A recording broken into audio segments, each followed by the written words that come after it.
Bank statements, oh my goodness, they're one of the most frustrating things that we all have to deal with today. It's frustrating for us, but most importantly, it's frustrating for you. So let me give you some tips on how we can make the whole bank statement process smooth and easier going for everybody. Number one, when we ask for bank statements, we're going to be asking for generally 2 months worth of bank statements, and they need to be back-to-back dates.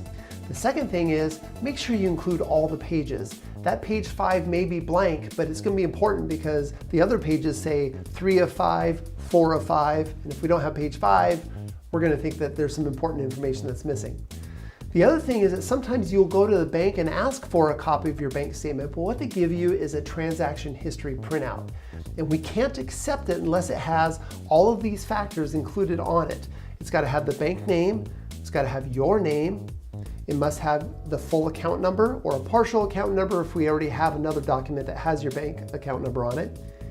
It needs to have a beginning balance, an ending balance, and a complete transaction history between the beginning and ending balance. If it's missing any one of those components, then we can't use it as a full bank statement.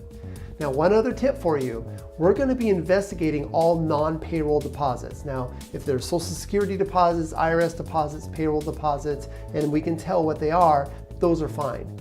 But when we see cash deposits or ATM deposits, we have to investigate that to know that the money's actually yours, and that means coming up with a paper trail.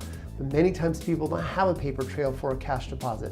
So if you can, avoid the cash deposit because it's going to make it so much easier on all of us. If you have questions about the whole bank statement process, give us a call. We'd be glad to help.